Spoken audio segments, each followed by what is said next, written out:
A barata que me encarava do espelho do banheiro tinha mais dignidade do que eu naquele momento. Pelo menos sabia qual era o seu lugar. Meu nome é Paul Morrison, tenho 38 anos e trabalho consertando carros em Heaven Mills, Nova York, uma cidade tão esquecível que os sistemas de GPS pedem desculpas quando te levam por aqui. Há 2 dias eu deveria estar curtindo uma escapada romântica em Cancún com minha esposa, Raquel. Em vez disso, estou em um quarto de hotel infestado de baratas, com cheiro de desespero e tequila, segurando um bilhete que bem que poderia ser minha certidão de óbito. Aproveite a aventura, querida. Considere isso uma vingança por todas as vezes que você me envergonhou. Não se preocupe, vou postar várias fotos para que todos saibam como você é uma boa esportista. Beijos, Raquel. PS, sua carteira está no cofre do hotel. A combinação é a data do nosso aniversário, se você conseguir se lembrar. O papel amassou na minha mão, assim como meu casamento aparentemente tinha amassado meses atrás sem que eu percebesse. Raquel tinha planejado cada detalhe, desde reservar o quarto de hotel separado até calcular perfeitamente o momento do seu desaparecimento para coincidir com a minha ida ao banheiro no aeroporto de Cancún. Ela embarcou em um voo anterior enquanto eu lavava as mãos, provavelmente dando risadinhas com aquela risada de hiena que ela guardava para seus momentos mais cruéis. Meu celular vibrou. Uma mensagem da Raquel, enviada do que parecia ser o aeroporto de LAX. Meu Deus, Paul, você devia ver a sua cara agora. Vou postar isso no Instagram. Guerra de pegadinhas e que tal metas de casamento, desculpa, mas não me arrependo. Em anexo havia um vídeo que ela tinha gravado secretamente de mim procurando freneticamente pelo terminal, chamando por ela como uma criança perdida. Ao fundo, eu conseguia ouvir suas risadas abafadas. Ela tinha filmado a minha humilhação e agora estava transmitindo para nossos amigos, familiares e colegas de trabalho. Abri o Instagram. O vídeo já tinha 47 curtidas e contando. Os comentários eram brutais. Meu Deus, Raquel, isso é hilário. Coitado do Paul. KKKK. Mas ele mereceu. Metas de relacionamento. Sinceramente.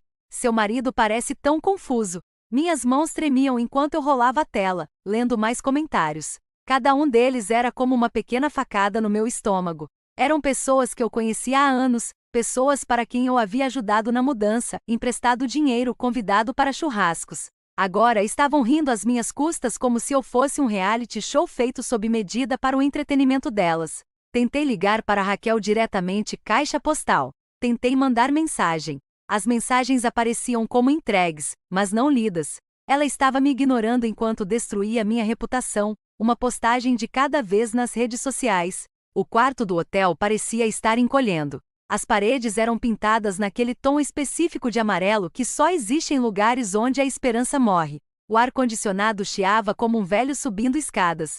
E em algum lugar ao longe, eu podia ouvir o que parecia ser uma banda de mariachis tendo um colapso nervoso. Caminhei até a janela e olhei para o paraíso. Palmeiras balançavam na brisa. Casais caminhavam de mãos dadas por praias intocadas. E em algum lugar lá fora, minha esposa provavelmente já estava planejando sua próxima humilhação. Isso não era uma brincadeira. Isso era uma guerra. E eu só percebi agora que estava lutando com uma pistola d'água enquanto ela estocava armas nucleares. O cofre do hotel estava ali no canto, como um dedo do meio de metal. Nossa data de aniversário, 15 de junho de 2008, 15 anos de casamento. E ela estava usando isso como a piada final da sua elaborada brincadeira. Digitei os números, 0615 nada. Tentei combinações diferentes, 6 a 1508, 61.508, 157. Ainda nada. Foi aí que me dei conta. Ela provavelmente nem se lembrava do nosso aniversário de verdade. Raquel sempre foi péssima com datas. Ela provavelmente pesquisou no Google ou checou o Facebook para conseguir a combinação, e conhecendo-a, errou. Tentei o aniversário dela. O cofre abriu. Dentro estava minha carteira, mas meus cartões de crédito tinham sumido. No lugar deles havia outro bilhete. Ops! Parece que esqueci de mencionar que cancelei os cartões. Não quero que você saia gastando tudo. Tenho uns $40 em dinheiro vivo. Deve ser o suficiente para uma passagem de ônibus até o aeroporto. Te amo. De verdade. $40 no México, sem cartões de crédito, sem passagem de volta e com uma esposa que acabou de declarar guerra à minha existência. Sentei na cama e ri. Não porque tivesse alguma graça, mas porque a alternativa era gritar, e eu já tinha gritado o suficiente para o entretenimento da Raquel. Meu celular vibrou de novo. Dessa vez, não era a Raquel. Era Susan Martinez, minha melhor amiga desde o ensino médio e a única policial decente que sobrou em Heaven Mills. Ela também estava, por coincidência, de férias no México para uma conferência de detetives particulares. Paul, vi a postagem da Raquel. Onde diabos você está? Nunca fiquei tão feliz em ver o nome de alguém na tela do meu celular. A Susan me encontrou 3 horas depois em um bar de praia chamado El Corazón Roto, o coração partido. A ironia não me passou despercebida, especialmente porque eu estava tomando minha terceira cerveja com meus últimos $20. Observando o pôr do sol pintar o céu da mesma cor que meu humor, um vermelho raivoso desbotando para um roxo amargo. Você está com uma cara péssima, disse Susan, sentando-se na cadeira de plástico à minha frente. Aos 34 anos, ela ainda tinha o porte da jogadora de softball universitária que fora, músculos definidos e energia controlada. Seu cabelo escuro estava preso em um rabo de cavalo prático, e ela tinha uma expressão que sugeria que alguém estava prestes a ter um dia muito ruim. Me sinto pior, respondi, erguendo minha garrafa em um brinde irônico. A Raquel Morrison, a mulher que transformou a humilhação em arte. Susan pediu uma cerveja e me analisou com aqueles olhos de policial que não deixavam escapar nada. Eu vi o vídeo, os comentários e as postagens seguintes. Tem postagens seguintes? Perguntou ela. Pegou o celular. A Raquel anda ocupada. Olha só, a tela mostrava o Instagram Stories da Raquel. Foto após foto dela radiante no aeroporto de Los Angeles, depois no avião e, por fim, chegando em Nova York. Cada imagem tinha uma legenda, voando sozinha. Às vezes, uma garota precisa do seu espaço. Lar, doce lar. Paul ainda está resolvendo os detalhes da viagem. Risos. A última foto mostrava a Raquel no Murphy's Pub em Heaven Mills, nosso ponto de encontro favorito, cercada de amigos, segurando uma taça de martini com um sorriso enorme. A legenda dizia, aos novos começos. Algumas pessoas precisam aprender que ações têm consequências. Vivendo a melhor vida possível sem arrependimentos. Ela está comemorando. Eu disse, com as palavras com gosto de cinzas na boca. Ela está se manifestando, corrigiu Susan. A questão é, o que você vai fazer a respeito? Antes que eu pudesse responder, uma confusão começou atrás de nós. Um turista americano bêbado discutia com o barman sobre a conta, a voz ficando cada vez mais alta e agressiva. O barman, um homem de aparência paciente, na casa dos 50 anos, tentava explicar em inglês macarrônico enquanto o turista gesticulava e gritava que estava sendo enganado. Essas pessoas são todas ladrões, resmungou o turista em voz alta e arrastada. A temperatura no bar pareceu cair uns 10 graus. A conversa parou. A música mariachi que vinha das caixas de som de repente pareceu inadequada. Ei, eu disse. Talvez você devesse abaixar um pouco o volume. O homem se virou para mim, cambaleando levemente. Da minha idade, com uma barriguinha saliente, vestindo uma camisa havaiana que já tinha visto décadas melhores. Seu rosto estava queimado de sol, contorcido pela raiva arrogante que vem de nunca ouvir um não. Cuide da sua vida, amigo, rosnou ele. A menos que você queira defender esses criminosos também. Algo estalou dentro de mim. Talvez fosse a cerveja. Talvez fosse a humilhação acumulada do dia. Ou talvez fosse apenas a visão de mais uma pessoa arrogante tratando pessoas decentes como lixo. Mas eu me levantei e pela primeira vez em 24 horas, me senti eu mesmo novamente. Peça desculpas ao barman, eu disse baixinho. Ou o quê? Ou eu te ajudo a aprender a ter modos. O turista riu e tentou me dar um soco. Grande erro. Eu tinha passado 4 anos nos fuzileiros navais antes de me tornar mecânico, e 15 anos trabalhando com carros mantiveram minhas mãos fortes e meus reflexos afiados. Segurei o soco dele, torci seu braço para trás e o conduzi até a porta enquanto ele gritava como um chihuahua pisoteado. Você vai se desculpar com o barman, pagar a conta e sair quietinho. Entendeu? Ele assentiu freneticamente. Soltei-o e ele cambaleou de volta para o bar, murmurando um pedido de desculpas, jogando algum dinheiro na mesa e saindo correndo como o covarde que era. O bar explodiu em aplausos. Carlos, o barman, se recusou a me deixar pagar por outra bebida. Outros clientes me ofereceram cervejas e me deram tapinhas nas costas. Pela primeira vez desde que Raquel me abandonou, me senti como um ser humano em vez de uma piada. Bom trabalho, disse Susan quando voltei para a nossa mesa. Se sente melhor? Na verdade, sim. Enfrentar aquele idiota me lembrou de algo importante. Eu não estava indefeso. Só fui pego de surpresa. Ótimo, porque precisamos conversar sobre o que acontece quando você chegar em casa. Como assim? Susan se inclinou para a frente, baixando a voz para um sussurro profissional. Paul, eu sou policial há 12 anos e investigadora particular há 3. O que Raquel fez não é só cruel, é calculado. As pessoas não planejam humilhações elaboradas como essa a menos que estejam preparando algo maior. Como o quê? Como um processo de divórcio onde ela se faz de vítima. Pense bem. Ela já criou uma narrativa nas redes sociais onde você é o marido atrapalhado que merece ser alvo de pegadinhas. Ela está se posicionando como a esposa divertida e espontânea que finalmente está se libertando da sua influência entediante. Senti um frio na barriga. Você acha que ela está planejando me deixar? Acho que ela está planejando te destruir, disse Susan sem rodeios. E acho que essa história do México foi só o começo. Meu celular vibrou, outra notificação. Raquel tinha postado uma foto nova, ela e a irmã, Brenda, em um restaurante chique, as duas rindo histericamente. A legenda: quando sua irmã te ajuda a perceber que você merece muito mais. Um brinde às mulheres que apoiam mulheres. Hashtag amor da irmã. Claro, Brenda, a irmã mais velha da Raquel. Aquela que nunca gostou de mim, nunca achou que eu fosse bom o suficiente para sua preciosa irmãzinha. Aquela que envenenou a Raquel contra mim desde o primeiro dia. Susan, eu disse devagar, acho que vou precisar de ajuda para chegar em casa, e depois vou precisar de ajuda com outra coisa. O quê? Olhei para a foto da Raquel e da Brenda comemorando o que claramente era a minha ruína, e algo frio e calculista se instalou no meu peito. Vou precisar de ajuda para lembrar minha esposa de que ações têm consequências. O voo de volta para Nova York me deu 18 horas para pensar, e isso acabou sendo exatamente 18 horas a mais do que o necessário.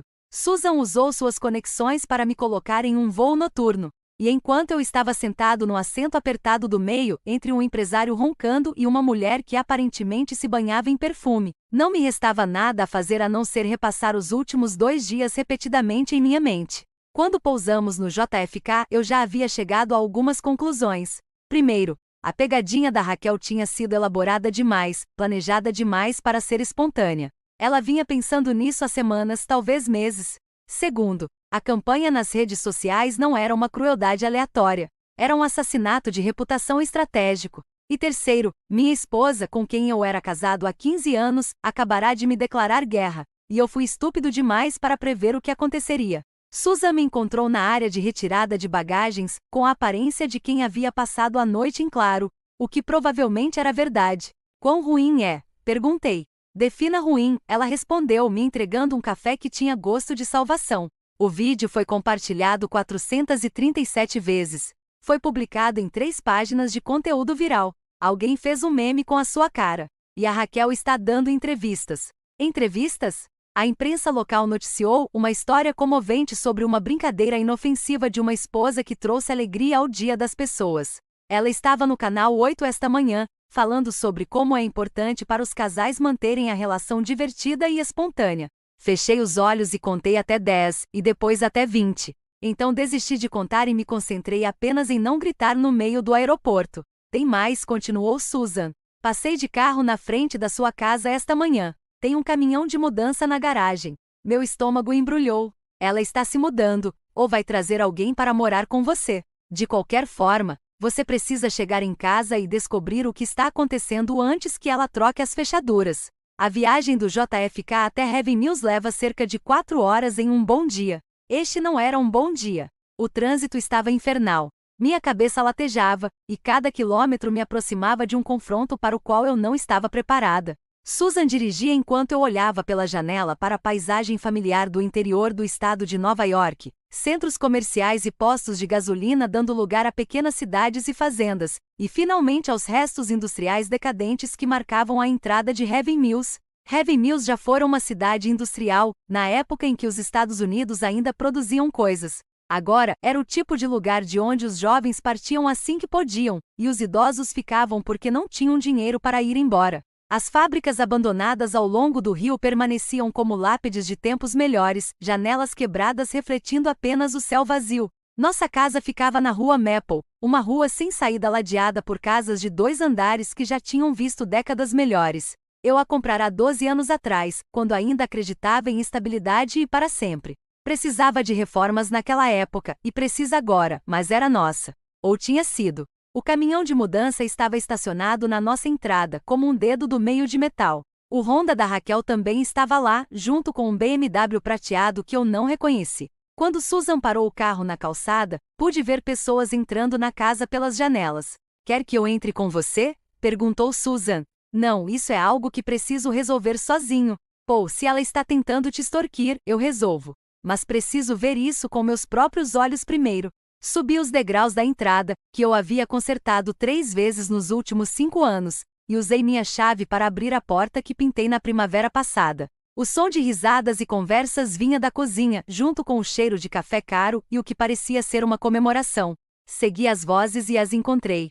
Raquel, sua irmã Brenda e 2 outras mulheres que reconheci como colegas de trabalho de Raquel em seu escritório de advocacia, onde ela trabalhava como assistente jurídica. Elas estavam sentadas ao redor da nossa mesa da cozinha, cercadas por caixas e materiais de embalagem, tomando café em nossa porcelana de casamento e rindo como se estivessem em uma festa. Raquel me viu primeiro. Seu sorriso vacilou por um instante, depois voltou com toda a força. Paul, você conseguiu chegar em casa. Como foi sua aventura? As outras mulheres se viraram para me olhar, e eu pude ver a diversão mal contida em seus rostos. Eu era a atração, a piada que todas estavam esperando. Olá, Raquel, eu disse baixinho. Senhoras. Brenda se levantou, 1,57 m, exalando uma indignação presunçosa desde o dia em que a conheci. Ela tinha 41 anos, 3 anos mais velha que Raquel, e nunca deixou nenhuma de nós esquecer disso. Trabalhava como gerente administrativa em um consultório odontológico e agia como se estivesse no comando do Goldman Sachs. Ora, disse Brenda, cruzando os braços. Vejam só quem apareceu. Aprendeu a lição sobre tratar minha irmã com respeito? Desculpe. Que lição foi essa, exatamente? Não se faça de desentendido, Paul. Raquel nos contou tudo sobre como você a tem tratado com descaso, constrangendo-a na frente das amigas, fazendo-a se sentir inferior. Olhei para Raquel, que estudava sua xícara de café como se ela contivesse os segredos do universo. Foi isso que aconteceu, Raquel? Eu estava te dando como garantida? Paul, não torne isso mais difícil do que precisa ser, disse ela sem levantar o olhar. Nós 2 sabemos que esse casamento não está funcionando há muito tempo. Engraçado, eu pensei que estávamos apenas passando por uma fase difícil. Não sabia que você tinha decidido que tinha acabado. Uma das colegas de trabalho, Jennifer, acho que era esse o nome dela, se pronunciou. Raquel merece ser feliz, Paul. Você não pode esperar que ela fique em um relacionamento que não satisfaz as necessidades dela. E quais são essas necessidades exatamente? Perguntou Brenda, como se estivesse lendo um roteiro. Apoio emocional, estímulo intelectual, romance, aventura, todas as coisas que você parou de me dar anos atrás.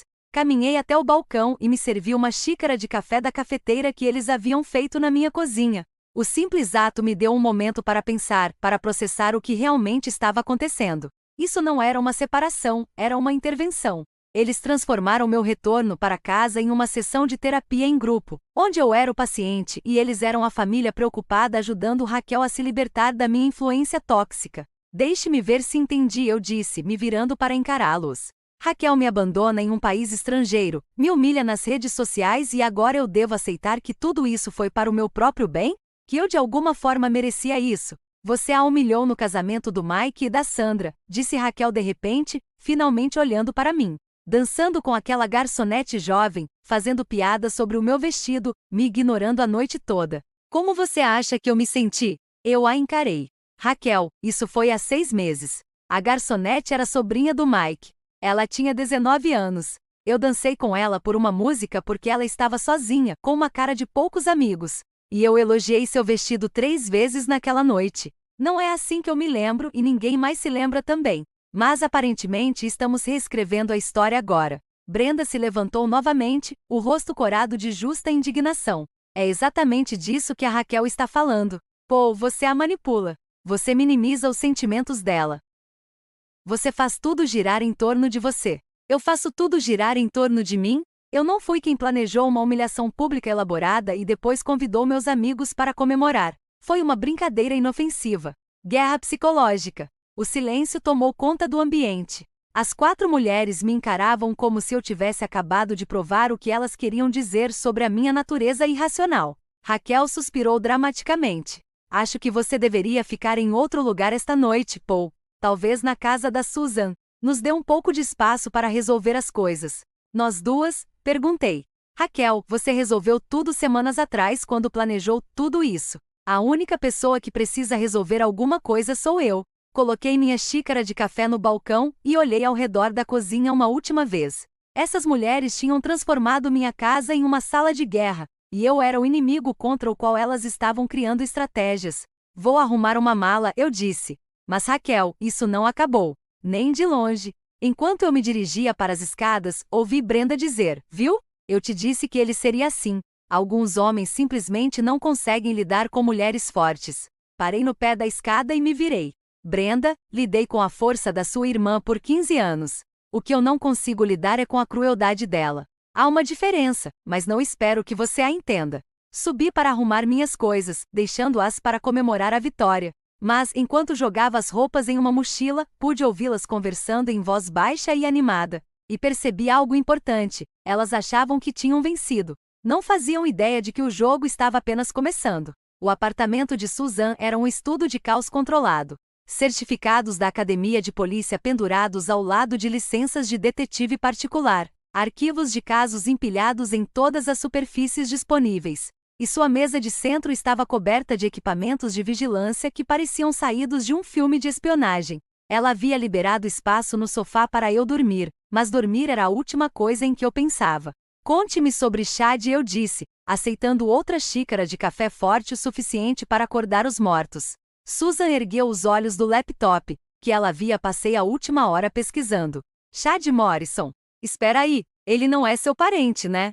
Outro Morrison. O Chad Morrison é dono da Morrison Development, aquela empresa que anda comprando propriedades às margens do rio. Raquel mencionou algumas vezes. Disse que ele era um grande empresário planejando revitalizar Heaven Mills. Ah, esse Chad Morrison, a expressão de Susan escureceu. É, eu conheço. Um cara extravagante, dirige carros caros, sempre falando dos seus grandes planos para a cidade. Dizem que ele tem dinheiro, mas ninguém sabe de onde veio. Ele apareceu aqui há uns 2 anos e começou a esbanjar como Elon Musk.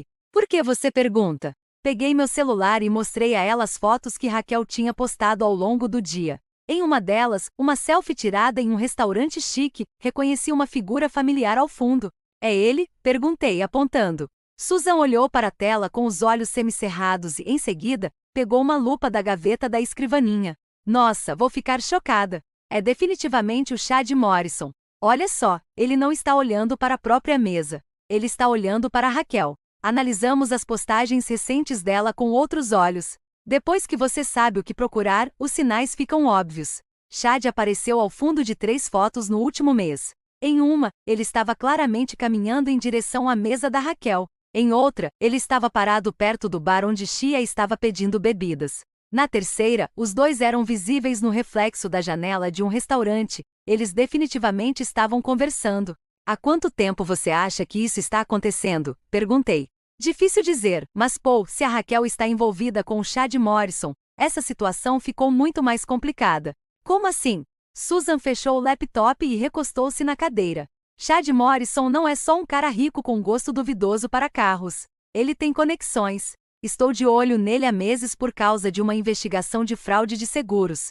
E o cara está envolvido em muitos negócios, alguns legítimos, outros questionáveis.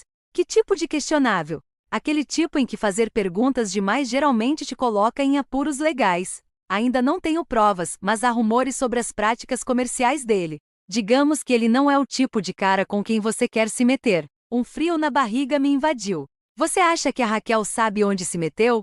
Acho que ela está envolvida com alguém que faz você parecer um escoteiro. E ela não tem a menor ideia de em que liga está jogando agora. Meu celular vibrou, uma nova mensagem. Oi Paul, é a Jennifer do escritório da Raquel. Podemos conversar? Tem algumas coisas que você precisa saber. Mostrei para Susan, que arqueou uma sobrancelha. A Jennifer era uma das mulheres que estavam na sua casa hoje, certo? Sim, uma das colegas de trabalho da Raquel. Por que ela iria querer falar comigo? Só havia um jeito de descobrir. Respondi por mensagem. Claro. Quando e onde? A resposta veio imediatamente. Hoje à noite, Murphy's Pub, 21 horas. Venha sozinho. Susan olhou para o relógio. É daqui a 2 horas. Quer que eu fique de olho? Não. Acho que preciso resolver isso sozinho. Mas Susan, se algo acontecer comigo, nada vai acontecer com você. Mas Paul, tome cuidado. Se a Raquel estiver envolvida com o Chad Morrison, então todos ao redor dela são potencialmente perigosos, incluindo os colegas de trabalho dela. Passei as 2 horas seguintes pensando no que Jennifer poderia querer me dizer. Ela pareceu bastante amigável na casa, mas também estava no grupo que comemorou a vitória da Raquel sobre mim. Por que ela iria querer me ajudar agora? O Murphy's Pub era a tentativa de Heaven Mills de criar um bar irlandês, completo com trevos falsos e placas da Guinness que estavam lá desde o governo Clinton.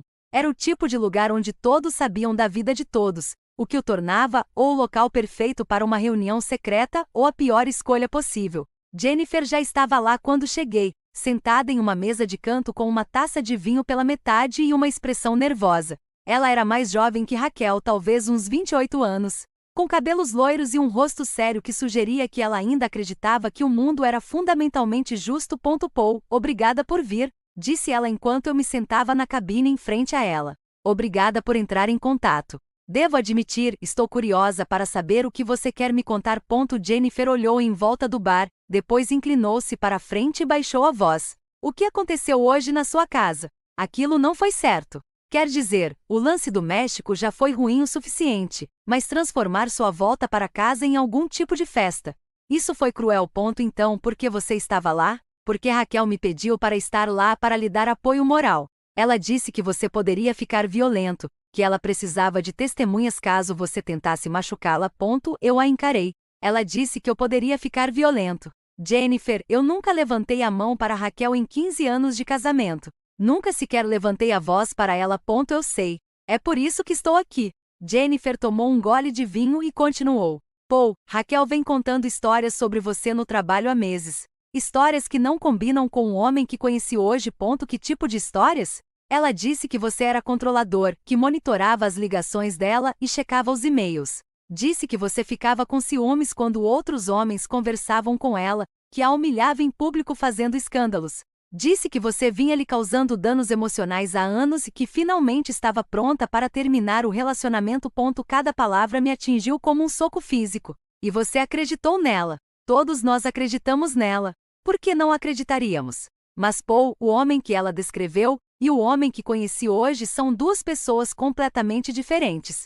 Você se manteve calmo, razoável, até mesmo educado em circunstâncias que teriam feito a maioria das pessoas perder a cabeça. Então, o que te fez mudar de ideia? Jennifer hesitou, depois pegou o celular. Isso sim. Ela me mostrou uma conversa por mensagem entre ela e Raquel, ocorrida mais cedo naquela noite. Jennifer, eu me sinto mal pelo que aconteceu hoje. Paul parecia realmente magoado. Raquel, não se sinta mal, ele só é bom em se fazer de vítima. Você devia ver como ele age quando estamos sozinhos. Jennifer, ainda. Talvez tenhamos exagerado um pouco na comemoração. Raquel, Jen, preciso de vocês do meu lado aqui. O Paul vai tentar colocar as pessoas contra mim. Ele é manipulador assim mesmo. Jennifer, estou do seu lado. Só acho que talvez, Raquel, talvez o quê? Talvez eu devesse ter permanecido em um casamento sem amor com um homem que não me valoriza. Talvez eu devesse ter continuado deixando que ele me impedisse de viver minha vida. Jennifer.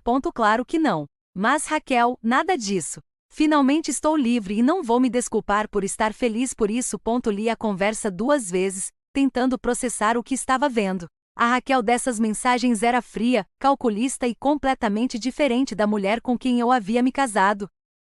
Tem mais, disse Jennifer baixinho. A Raquel tem recebido telefonemas no trabalho, ligações pessoais durante o expediente. Ela atende na sala de reuniões e fecha a porta. Ontem passei por lá e a ouvi rindo, dizendo coisas como, ele não faz ideia, e isso vai ser perfeito. Você acha que ela estava falando com Chad Morrison? Os olhos de Jennifer se arregalaram. Você sabe quem é Chad? Estou aprendendo sobre o Chad. Sabe de uma coisa? Ele apareceu no escritório semana passada. Disse que estava interessado em contratar a empresa para um trabalho imobiliário. Mas o Paul não estava lá para falar com os advogados. Ele passou o tempo todo conversando com a Raquel. E o jeito que eles se olharam. Ela parou de falar. Há quanto tempo você acha que isso vem acontecendo? Não sei ao certo, mas a Raquel está diferente nos últimos meses. Roupas novas, corte de cabelo novo, trabalhando até tarde, saindo para beber com clientes. Todos nós pensávamos que era só uma fase, tentando dar uma apimentada na vida. Agora, acho que ela estava planejando sua saída. Recostei-me na cabine, tentando assimilar tudo o que Jennifer havia me contado. Raquel não tinha simplesmente decidido me deixar. Ela vinha destruindo sistematicamente minha reputação enquanto construía uma narrativa para si mesma como a esposa injustiçada que merecia algo melhor.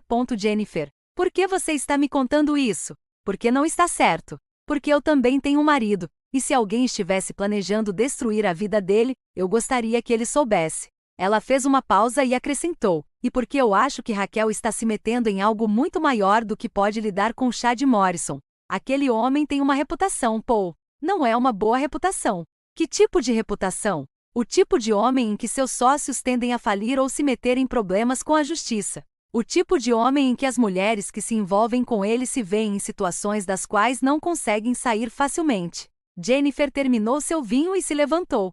Preciso ir, mas Paul, tenha cuidado. E seja lá o que você esteja planejando fazer em relação a essa situação, faça rápido, porque acho que Raquel e Chad estão tramando algo grande. E não acho que isso vá acabar bem para ninguém envolvido. Ela me deixou sentada na cabine com mais perguntas do que respostas e uma crescente certeza de que meu casamento não apenas havia terminado. Ele havia sido destruído. E eu estava prestes a descobrir quem estava segurando o cachimbo. Na manhã seguinte, o tempo estava cinzento e chuvoso, fazendo Heaven Mills parecer uma cidade onde a esperança havia desaparecido. Eu estava sentada na cozinha da Susan, olhando para uma xícara de café frio enquanto tentava assimilar tudo que Jennifer havia me contado, quando meu telefone tocou. Era Mia, minha filha de 16 anos. Pai, você pode vir me buscar na escola? Estou doente. Mia morava com a mãe dela, minha ex-esposa, do meu primeiro casamento em Albany. Mas ela passava os fins de semana comigo e com Raquel, ou melhor, passava, quando eu tinha uma casa para onde levá-la. O que foi, querida? Você está com febre? Não, pai. Eu não estou doente. Só preciso falar com você, e não consigo fazer isso por telefone. Havia algo em sua voz, uma tensão que fez soar meu alarme de pai. Estarei aí em 1 hora. A viagem até Albany me deu tempo para pensar em como eu explicaria a situação para Mia. Ela sempre se deu bem com Raquel, e eu tentava evitar que meus problemas de relacionamento afetassem meu relacionamento com minha filha. Mas se Raquel realmente estivesse planejando me destruir, Mia precisava saber o que estava acontecendo. Eu a encontrei esperando no estacionamento da escola, aparentando ser mais velha do que seus 16 anos, e com uma expressão que me lembrou, de forma desconfortável, de mim mesma. Obrigada por vir, disse ela, entrando no carro. Podemos ir a algum lugar mais reservado, bem reservado mesmo? Fomos de carro até o Parque Estadual Thatcher, um lugar que frequentávamos desde que Mia era pequena. Do mirante, tínhamos uma vista do Vale do Hudson que se estendia por quilômetros. E em um dia claro, dava para ver até Massachusetts. Hoje a vista estava encoberta por neblina, mas ainda assim era linda, de uma forma melancólica. Papai, disse Mia depois de ficarmos sentados em silêncio por alguns minutos. Eu vi o vídeo. Meu coração afundou. Mia, eu posso explicar. Você não precisa explicar nada. Eu conheço a Raquel, lembra? Eu a vejo manipular as pessoas desde os meus 12 anos. Virei-me para olhar para minha filha, para realmente olhá-la, e percebi que ela não era mais uma menininha. Ela tinha 16 anos, era inteligente e aparentemente mais perspicaz do que eu imaginava. O que você quer dizer, pai? A Raquel vem planejando isso há meses, talvez até mais. Ela vem me fazendo perguntas sobre você, sobre seus hábitos, sobre coisas que te deixavam bravo ou envergonhado. Eu achava que ela só estava tentando ser uma madrasta melhor, mas agora percebo que ela estava coletando informações. Que tipo de perguntas? Tipo, quais eram seus maiores medos? O que mais te machucaria? Ela me perguntou sobre seu tempo nos fuzileiros navais, sobre por que seu primeiro casamento terminou, sobre seu relacionamento com seus pais. Ela disse que queria te entender melhor. Mas pai, o jeito como ela fez as perguntas, parecia errado. Eu me senti mal. Mia, por que você não me contou? Porque achei que estava sendo paranoica e porque você parecia feliz com ela e eu não queria estragar isso para você. Mas pai, depois do que ela fez no México, comecei a juntar as peças. Mia pegou o celular e me mostrou uma captura de tela de uma conversa por mensagem. Ela anda me mandando mensagens, tentando me convencer a ficar do lado dela. Olha só isso. A conversa era do dia anterior. Raquel. Oi, querida. Espero que você não esteja muito chateada com a história do México. Foi só uma brincadeira inofensiva. Mia. Isso pareceu muito cruel. Raquel. Raquel, seu pai precisava de um choque de realidade. Ele me deu como garantida por anos. Às vezes, é preciso dar uma sacudida nas coisas para salvar um relacionamento. Mia, vocês vão se divorciar? Raquel. Isso depende se o seu pai conseguir aprender a me tratar com o respeito que eu mereço. Mas não se preocupe, querida. Não importa o que aconteça entre nós, eu sempre vou me importar com você. Mia. Isso parece muito manipulador, Raquel. Raquel, sinto muito que você se sinta assim. Talvez quando você for mais velha, você entenda como os relacionamentos adultos podem ser complicados. Li a conversa 2 vezes, sentindo minha raiva crescer a cada troca de palavras. Raquel estava tentando manipular minha filha, tentando colocá-la contra mim, ou pelo menos torná-la cúmplice de qualquer jogo que Raquel estivesse jogando. Tem mais, disse Mia baixinho. Pai, acho que a Raquel está te traindo. O que te leva a dizer isso? No mês passado, quando eu estava na sua casa no fim de semana, a Raquel recebeu um telefonema tarde da noite. Ela achou que eu estava dormindo, mas eu a ouvi falando com alguém. Ela estava sussurrando, mas eu consegui ouvir o suficiente para saber que não era uma conversa que ela deveria estar tendo com outro homem. O que ela disse? Ela disse coisas como: mal posso esperar para estar com você, e isso é muito mais difícil do que eu imaginava, e ele está começando a suspeitar de algo, pai. Ela já planejava te deixar naquela época. Encarei o vale nevoado, tentando assimilar o fato de que minha filha de 16 anos havia descoberto o que eu, cega, não conseguirá enxergar. Mia, sinto muito que você tenha se envolvido nisso. Nada disso é culpa sua. Eu sei que não é minha culpa, pai, mas mesmo assim me sinto culpado. Eu deveria ter te avisado. Você estava tentando proteger meus sentimentos. Eu entendo isso. Ficamos sentados em silêncio confortável por um tempo, observando a névoa se espalhar pelas colinas. Finalmente Mia falou novamente. Pai, o que você vai fazer? Eu ainda não sei. Mas Mia, preciso que você me prometa uma coisa. Fique fora disso daqui para frente. Não responda às mensagens da Raquel. Não tome partido. Não se envolva no que quer que esteja prestes a acontecer. O que está prestes a acontecer? Olhei para minha filha, essa jovem inteligente e perspicaz que vinha tentando me proteger de uma verdade que eu não estava pronto para encarar. E tomei uma decisão. Vou lembrar a Raquel que as ações têm consequências. Pai, isso soa ameaçador. E é para soar mesmo. Levei Mia de volta para a escola e depois voltei para casa em Heaven Mills, com uma ideia mais clara do que estava enfrentando. Raquel não tinha simplesmente decidido me deixar. Ela estava planejando uma campanha de guerra psicológica para me destruir completamente. Ela havia recrutado minha própria filha para coletar informações, tentado virar Mia contra mim e agora estava comemorando sua vitória com as amigas e o novo namorado. Mas Raquel cometeu um erro crucial. Ela me subestimou. Pensou que estava lidando com o mesmo Paul Morrison que passou 15 anos tentando fazê-la feliz, que engoliu o orgulho, ignorou os sinais de alerta e fingiu que estava tudo bem quando claramente não estava. Ela não fazia ideia de que acabará de declarar guerra a um homem que não tinha mais nada a perder. Quando voltei para Heaven Mills, já havia tomado algumas decisões. Primeiro, eu ia descobrir tudo o que pudesse sobre Chad Morrison e seu relacionamento com minha esposa. Segundo, eu ia documentar cada mentira que Raquel contou e cada manipulação que ela tentou. E terceiro, eu ia garantir que, quando tudo isso terminasse, todos soubessem exatamente quem Raquel Morrison realmente era. Liguei para Susan do estacionamento do Murphy's Pub. Preciso da sua ajuda, eu disse quando ela atendeu. Que tipo de ajuda? Aquela que vai exigir todas as suas habilidades investigativas e provavelmente algum equipamento que não seja totalmente legal. Paul, quais são seus planos?